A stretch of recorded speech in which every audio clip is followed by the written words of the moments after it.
Hi everyone, my name is Brittany Jones. I'm a doctoral candidate at Michigan State University, and today I'm going to talk about my article, Feeling Fear's Power and Oppression, an examination of Black and White Fear in Virginia's U.S. History Standards and Curriculum Framework, and what this means for teaching social studies.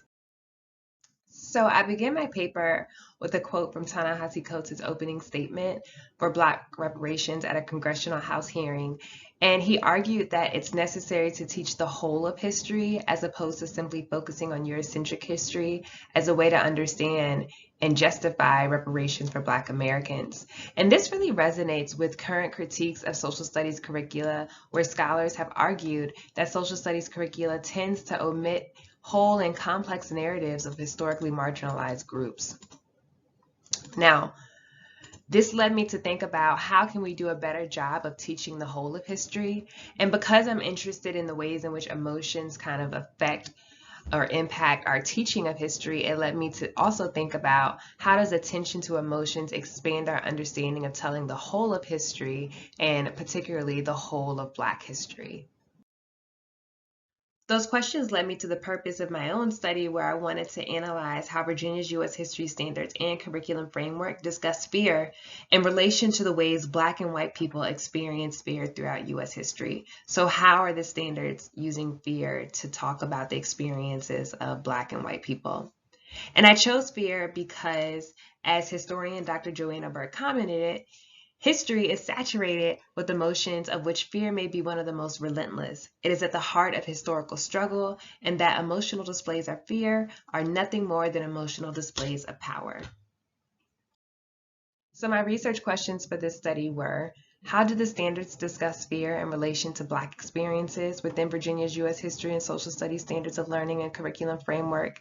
And how do the standards discuss fear in relation to white experiences within Virginia's U.S. History and Social Science Standards of Learning and Curriculum Framework?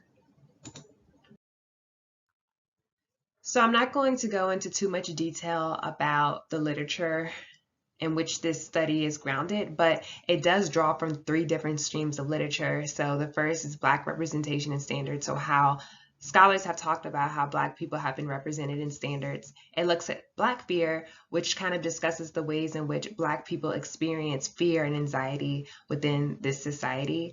And it looks at white fear, and that literature discusses the ways in which white fear has been used to justify violence against historically marginalized groups.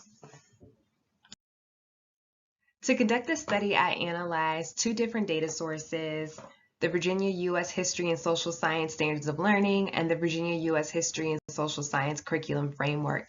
I used them in tandem because the curriculum framework contains both the standards and additional information that the teachers are supposed to teach. Contextually, I chose to examine only Virginia's U.S. history standards for a couple of reasons. As a former high school social studies teacher, I was familiar with them and I taught from them. But more importantly, Virginia has a distinct legacy with the creation of what is now known as the United States. From the first enslaved people arriving here at Jamestown in 1619, to important enslaved rebellions occurring here, to the creation of restrictive laws that impacted the lives of both enslaved and free Black people that were then adopted by other colonies and then states, to massive resistance to the Unite the Right rally in Charlottesville just 5 years ago. Virginia has a contentious history with Black people, with settler colonialism, with indigenous groups, and all of these policies in which Virginians created influenced the policies of other colonies and then later states.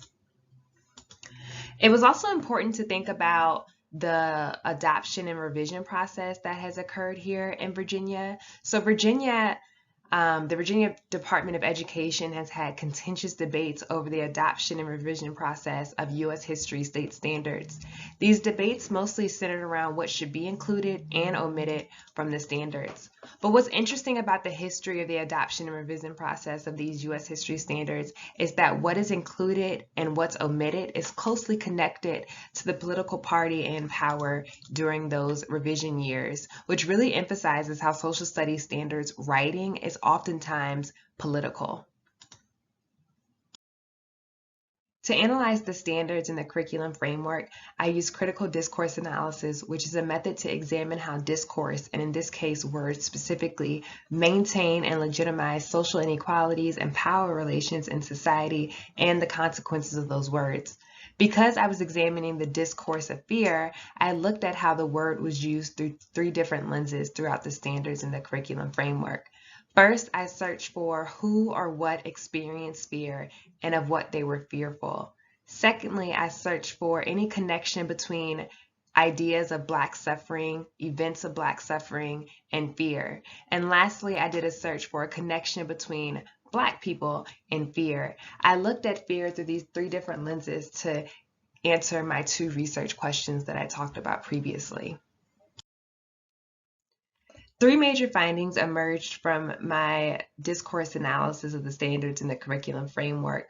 The first finding was that the only people who were able to possess fear in the standards were white people or descriptors of white people. So I pulled a few examples from the framework to kind of explain what I mean when I say white possession of fear. So here in this first one, it has anti-federalists who, or white people, were opposed to the ratification of the Constitution because they feared an overly powerful central government. So here, anti-federalists possess fear because they don't want a powerful central government. If we go to this third bullet, it says the election of Lincoln as president of the United States, followed by the secession of several southern states, white people, that feared Lincoln would abolish slavery. So here, southern states or white people were able to fear because they didn't want Lincoln to abolish slavery. And I find the second one to be of particular interest just for both its grammar and what it's suggesting when white Southerners fear. So here it says slave revolts in Virginia, comma, led by Nat Turner and Gabriel Prosser, comma, fed white Southerners fears about slave rebellions and led to restrictions on privileges for free Blacks and harsh laws in the South against fugitive slaves. So 2 things are happening here. One, notice that the 2 enslaved people are placed within these 2 commas, which is known as an appositive. So for the sentence in English grammar, an appositive, you can either have it or you can take what's between the 2 commas away, and it's still going to be grammatically correct. So this sentence could read, slave revolts in Virginia, fed by white Southerners' fears about slave rebellions, led to restrictions on privileges for free Blacks, so on. So the significance is not that Nat Turner and Gabriel Prosser led in slave revolts, but rather that these slave revolts then fed white Southerners' fears. So again, the significance is placed on the fear of white Southerners and no one else. What else is really significant about this standard is that this white Southerners' fear is then going to lead to harm of the other. So notice that when white Southerners feared in slave rebellions, it's going to lead to restrictions and privileges for free Blacks and harsher laws, harsher fugitive slave laws for fugitive enslaved people in the South. Because my first findings suggested that there was white possession of fear, I then searched for whether Black people were also able to possess fear throughout the standards in the curriculum framework. And what I found was that Black people do not fear. So that's my second finding. Black people never possess fear. So again, I pulled 2 different examples from the curriculum framework to kind of explain more about how Black people do not fear. And so here's one standard. It says the lynching of Emmett Till. Emmett Till's lynching in Mississippi and the acquittal of his killers gained international media attention and inspired demands for civil rights. So here, Emmett Till, a young boy, was lynched, murdered, killed. And instead of discussing fear, the standards talk about within the same sentence about how his killers were acquitted, which led to demands for the civil rights. So outside the fact that it was actually his mother's choice of having an open casket funeral that led to demands for civil rights, please remember that when white Southerners feared slave revolts, they were allowed to fear. But when a Black boy was viciously murdered and lynched, fear is nowhere connected to him or other Black people. In fact, a number of Black people are mentioned throughout the standards, throughout Virginia state standards, and all of their significance is tied to the oppression that they received living in an oppressive society or responding to oppression. But they never feared. Which led me to wonder if then events of Black suffering were associated with fear. Because if Black people and the ways in which they're presented are not associated with fear, even though, again, their significance for even being in the standards is tied to oppression or trying to overcome and resist oppression, I'm wondering, well, then if Black people are not associated with fear, are the things that cause Black suffering then associated with fear? Which led me to my third finding. So this last finding is kind of looking at, well, Black suffering exists within the standards. So is that then tied with fear? And I want to be clear, when I say Black suffering, I'm talking about things, events in which Black people endured throughout the U.S. history that are actually mentioned in the standards that could cause fear. So I searched for events such as enslavement, lynching, Jim Crow, etc., to see if they had the word fear associated with these events. And I found that they did not. And I pulled, again, a few examples here from the standards to kind of show you what I mean when I say that Black suffering does not equal Black fear. So an example is this standard here, which describes lynching. So I just want to point out the verbs that are used here: targeted, intimidate, killed, murdered. All of these terrible verbs are associated with lynching, and yet no presence of fear is anywhere to be found. So again, I want to go back to when Lincoln was elected president, Southern states were able to fear that Lincoln would abolish slavery. But when Black people were targeted, intimidated, lynched, and killed, they were never described as possessing fear. And so the question becomes, why can Black people suffer? Why can Black people be mentioned? And their only mention and significance of being mentioned is because it's tied to oppression, but they can never fear. The answer to that question has led me to my discussion section, where I try to think about the connection between the possession of fear, power, and oppression within Virginia's U.S. history standards and the curriculum framework. So prior research on U.S. history standards and curricula have tended to focus on what was omitted or included, or how individuals have been represented, or how there is an invasion of topics discussing race and racism. But what's missing is discussion of the discourse of emotions within standards, and in this case, particularly fear. My findings reveal that when white people or descriptors of white people feel fear, what they are really feeling is power to oppress historically marginalized groups. Analyzing how white fear and possession of emotions broadly works as power and as a justification for violence provides another way to examine power dynamics, oppression, racism, and whiteness in social studies education. Time and time again throughout the standards, when white people feared, not only was harm of Black people and other historically marginalized groups on the other side of the comma, but their fear justified that violence.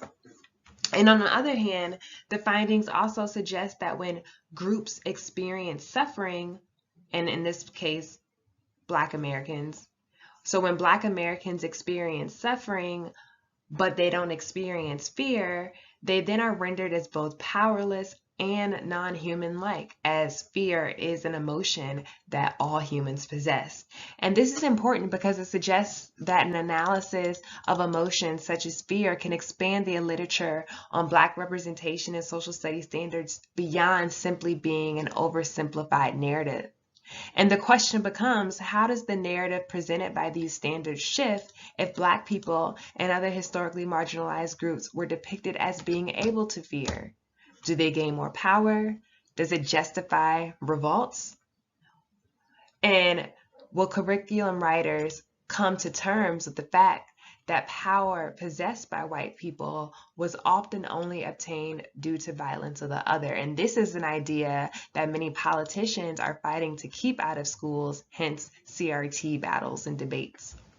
And all of these questions I'm still grappling with, but the standards as written suggest that there is power when one fears, and there are clear implications behind power and oppression when only one group out of all the standards has the ability to fear. I think there are a few implications from this study. The Virginia State U.S. History Standards are due for revisions in 2022 this year, and while I don't think the writers will address the possession of emotions specifically, this study has implications for social studies teacher educators and social studies teachers. Social studies teacher educators could do an activity with their students where they examine standards for emotions. They'll look at which emotions are present, who has these emotions, who does not have these emotions, and why. And critically examining emotions could be a way students assess standards for larger themes found in U.S. history like power, oppression, and racism. Additionally, in efforts to foster socially just social studies teacher educators could use standards as artifacts and could introduce pre-service teachers to the ways that standard writing is oftentimes a political act based on what's included and what's not, and how that shifts based on adoptions and revisions. For those teachers who want to strengthen the teaching of Black history, they could draw from Dr. LeGarrette King's Black Historical Consciousness Framework, which I talk about in the paper, and they could place that in tandem with an examination of emotions to further nuance the histories of Black people in this country. Thank you for tuning into my talk. I hope this attention to emotion provides another way to examine U.S. history standards and to teach U.S. history. Thank you.